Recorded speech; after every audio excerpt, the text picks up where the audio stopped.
Hello दोस्तों, स्वागत है आपका IQ स्मार्ट पे। इस वीडियो में मैं काफ़ी लोगों की एक बहुत ही बड़ी कन्फ्यूजन को दूर करने वाला हूं और वो कन्फ्यूजन ये है कि आप जिस भी एप्लीकेशन के माध्यम से जिस भी म्यूचुअल फंड में निवेश करते हो तो क्या उस एप्लीकेशन के बंद होने की वजह से आपके पैसे अटक जाएंगे, आपकी इन्वेस्टमेंट अटक जाएगी और आप कभी भी अपने पैसे को रिडीम नहीं कर पाएंगे।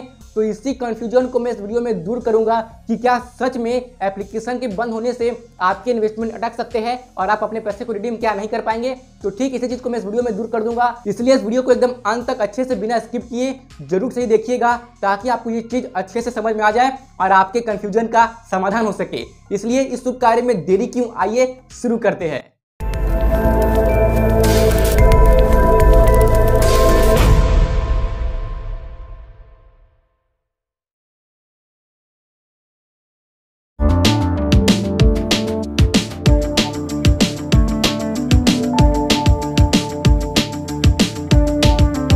तो आइए अब इस बात को अच्छे से समझने का प्रयास करते हैं कि आप जिस भी एप्लीकेशन के माध्यम से जिस भी म्यूचुअल फंड में निवेश करते हो तो क्या उस एप्लीकेशन के बंद होने से आपने जो भी इन्वेस्टमेंट किए हैं उस एप्लीकेशन के माध्यम से वो सारे इन्वेस्टमेंट अटक जाएंगे और क्या आप अपने पैसे कभी नहीं निकाल पाएंगे। इस कंफ्यूजन को मैं इस वीडियो में दूर करने वाला हूं, लेकिन आगे बढ़ने से पहले आप इस बात को अच्छे से समझने का प्रयास कीजिए। आप जब भी किसी भी म्यूचुअल फंड में निवेश करते हो, फिर वो चाहे आप SIP के थ्रू निवेश करो या फिर लमसम के थ्रू निवेश करो, तो आप जिस भी म्यूचुअल फंड में निवेश करते हो तो आपके इन्वेस्ट किए हुए पैसे सबसे पहले पहुंचते हैं फंड मैनेजर्स के पास। अब वो फंड मैनेजर्स आपके द्वारा दिए गए पैसे को एसेट क्लास में निवेश करते हैं और उस एसेट क्लास में निवेश करने से जो भी रिटर्न्स मिलते हैं उसी रिटर्न को आपको ट्रांसफर कर दिया जाता है। तो ये हुआ म्यूचुअल फंड का बेसिक सा स्ट्रक्चर जिस पे कोई भी म्यूचुअल फंड काम करती है। आपने पैसे इन्वेस्ट किया म्यूचुअल फंड में, फिर वो चाहे SIP या लमसम, ठीक है ना, फिर फंड मैनेजर्स ने आपके पैसे को एसेट क्लास में निवेश करके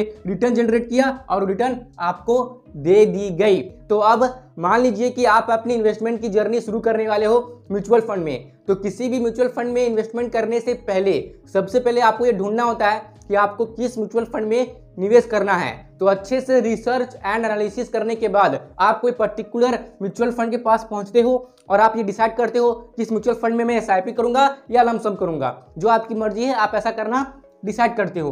तो उस म्यूचुअल फंड में निवेश करने के लिए सबसे पहले आप कोई एप्लीकेशन का सहारा लेते हो। मार्केट में बहुत सारी एप्लीकेशन है, जैसे कि ग्रो ऐप है, फिर आपका फिनिटी है, ET मनी है, अपस्टॉक्स है, ठीक है ना, एंजल वन है। तो ऐसी कई सारी ऐप है जिसके माध्यम से आप म्यूचुअल फंड में निवेश कर सकते हो। तो एप्लीकेशन डिसाइड करने के बाद आप उस म्यूचुअल फंड में निवेश करते हो, ठीक है ना। तो जब भी आप निवेश करते हो, फिर चाहे आप SIP करो या लमसम करो, तो निवेश करने के उस म्यूचुअल फंड में निवेश करने के आप भले ही किसी एप्लीकेशन के माध्यम से ही निवेश कर रहे हो, तो उस म्यूचुअल फंड में निवेश करने से 3 से 4 दिन के अंदर यानी कि लगभग 5 दिनों के अंदर आपको कुछ यूनिट्स अलॉट किए जाते हैं। आपने जितने पैसे उस म्यूचुअल फंड में निवेश किया है उसके अनुसार आपको यूनिट्स अलॉट किए जाते हैं। अब यूनिट्स अलॉट करने के बाद आपको मिलता है एक फोलियो नंबर। ध्यान दीजिएगा इस बात को, आपको मिलता है एक फोलियो नंबर और यही फोलियो नंबर सबसे ज़्यादा मेन होता है। आपको इसे ही याद रखना है, ठीक है ना। इसको आप कोई नोटबुक में या किसी कहीं पर भी लिख के रख लीजिए, अपनी डायरी में लिख के रख लीजिए, क्योंकि सबसे मेन यही है, इसी को आपको याद रखना होता है, ठीक है। अब इस बात को समझिए। अब आप जिस भी एप्लीकेशन के माध्यम से निवेश करते हो तो जो पैसे आपने इन्वेस्ट किए हैं वो पैसे उस ऐप के पास नहीं रहते हैं। जैसे कि मान लीजिए कोई ऐप है ABC, ठीक है ना, तो आपने ABC में लॉगिन किया और लॉगिन करने के बाद आपने मान लीजिए कि XYZ आपने इस म्यूचुअल फंड में आपने निवेश किया, ठीक है ना। तो आप इन्वेस्ट कर रहे हो इस म्यूचुअल फंड में, पैसे उस ऐप के पास नहीं हो रहे हैं, वो पैसे चल जा रहे हैं उस म्यूचुअल फंड में, ठीक है ना। ऐप के पास पैसे नहीं रहते हैं, आपको इस बात को ध्यान रखना है। ऐप का क्या काम है, बस एक जरिया प्रोवाइड करता है आपको जिसके थ्रू आप म्यूचुअल फंड तक पहुंच सकते हो, ठीक है ना। ऐप आपको दिखा देगा कि कौन कौन से म्यूचुअल फंड के ऑप्शन है इन्वेस्ट करने के लिए, ठीक है ना। ऐप आपको ट्रांजैक्शन करने में हेल्प करेगा, ठीक है ना। तो ऐप बस यही 2 मेन चीज के लिए काम में आता है कि आप म्यूचुअल फंड ढूंढो और उस म्यूचुअल फंड में इन्वेस्टमेंट करने के लिए ट्रांजैक्शन करो, ठीक है ना। तो ऐप का काम यहीं तक होता है। फिर जो काम होता है, जो आपको रिटर्न्स वगैरह मिलते हैं, जो पैसे आपके जाते हैं, वो म्यूचुअल फंड में ही चल जाते हैं फंड मैनेजर्स के पास। तो पैसे रहते हैं आपके म्यूचुअल फंड के पास, यानी कि उस म्यूचुअल फंड के फंड मैनेजर्स के पास, ऐप के पास नहीं। इसलिए अगर ये जो ऐप है ABC, अगर ये खत्म हो जाता है किसी कारण से, वैसे मतलब ऐसा होना मुश्किल है, बहुत ही ऐसा रेयर ही होता है कि जिस एप्लीकेशन के माध्यम से आप किसी म्यूचुअल फंड में इन्वेस्ट कर रहे हो तो वो एप्लीकेशन बंद हो जाए या मतलब खत्म हो जाए या नष्ट हो जाए, कुछ भी हो जाए, ऐसा बहुत ही रेयर होता है, ठीक है ना, जल्दी नहीं होता है। लेकिन अगर ऐसा होता भी है, मान लीजिए किसी केस में ऐसा हो गया कि आपने जिस एप्लीकेशन के माध्यम से जिस भी म्यूचुअल फंड में निवेश किया है तो वो एप्लीकेशन ही बंद हो गया, अब आप क्या करोगे? तो आपको क्या करना है, सिंपल में मैंने आपको पहले कहा था कि आपको फोलियो नंबर डायरी में या कहीं पर भी लिख के रख लेना है पर्सनल जगह पे, ठीक है ना। अब जैसे कि जब ऐप बंद हो गया है तो अब आप ऐप को एक्सेस नहीं कर सकते हो, इसलिए आपको जाना है उस म्यूचुअल फंड के वेबसाइट पे।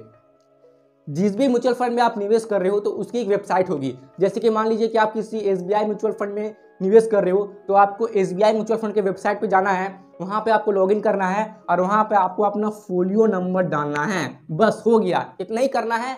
फोलियो नंबर डालने के बाद अब आपके हाथ में कंट्रोल आ जाएगा कि आप अपने पैसे को रिडीम भी कर सकते हो और उसमें और भी इन्वेस्टमेंट कर सकते हो, यानी कि आपकी जो इन्वेस्टमेंट है वो चालू रहेगी। एग्जांपल के लिए मान लीजिए कि आप किसी पर्टिकुलर म्यूचुअल फंड कंपनी में, मान लीजिए ABC के साथ ही आप इसी के माध्यम से आप इस म्यूचुअल फंड में SIP करते हो, ठीक है ना। अब अचानक से किसी कारण की वजह से ये ABC ऐप बंद हो जाता है तो अब आप क्या करोगे? तो एप्लीकेशन के बंद होने के बाद भी आपकी SIP कंटिन्यू है, वो हटी नहीं है, ठीक है ना। आप इसे कंट्रोल फिर कर सकते हो उस म्यूचुअल फंड के वेबसाइट में जाके, जिस म्यूचुअल फंड में आप SIP कर रहे हो वहां से आप अपनी SIP को पॉज भी कर सकते हो, ठीक है ना, मॉडिफाई भी कर सकते हो, अपने SIP अमाउंट को बढ़ा भी सकते हो और अपने पैसे को रिडीम भी कर सकते हो, ठीक है ना। और सबसे जरूरी, जब भी आप उस म्यूचुअल फंड के वेबसाइट पे जाओगे तो आप हेल्प एंड सपोर्ट सेक्शन में जाके हेल्प भी ले सकते हो कि आपको आगे अब क्या करना है। अगर आपको पैसे रिडीम करना है, ठीक है ना, तो म्यूचुअल फंड की वेबसाइट पे जाके आप वो हेल्प एंड सपोर्ट वाले सेक्शन में जाइए, इसके कस्टमर केयर से बात कीजिए,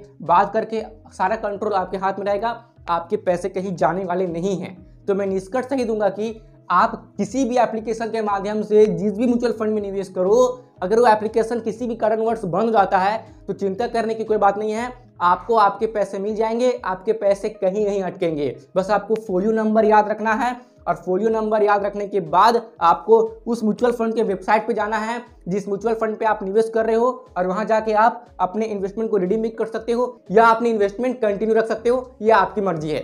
तो मैं आशा करता हूं कि इस वीडियो के माध्यम से आपकी कंफ्यूजन दूर हुई होगी। अगर आपको अब भी कोई कंफ्यूजन है तो आप मुझे कमेंट बॉक्स में पूछ सकते हो, वहां पर मैं आपको रिप्लाई करने की पूरी कोशिश करूंगा। इस वीडियो को औरों के साथ भी शेयर जरूर से कर दीजिए ताकि उन्हें भी इस बात का ज्ञान हो कि अगर वो जिस भी एप्लीकेशन से जिस भी म्यूचुअल फंड में निवेश कर रहे हैं तो उस एप्लीकेशन के बंद होने से उनके इन्वेस्टमेंट पे कोई फर्क नहीं पड़ेगा। उस इन्वेस्टमेंट को वो उस म्यूचुअल फंड की वेबसाइट से जाके भी एक्सेस कर सकते हैं, ठीक है। और भी इसी तरह की वीडियोस रेगुलर बेसिस पे देखते रहने के लिए आप IQ स्मार्ट को सब्सक्राइब करके जो पास में बेल आइकन है उसे जरूर से प्रेस कर दीजिएगा ताकि भविष्य में मैं जो भी वीडियो अपलोड करूं जिससे कि आपको वैल्यू मिले तो उसकी नोटिफिकेशन आपको उसी वक्त मिल जाए। और दोस्तों, यहां तक रुकने के लिए और अपना कीमती समय देने के लिए, मेरी बातों को ध्यान से सुनने के लिए आपका सच्चे मन से बहुत बहुत धन्यवाद।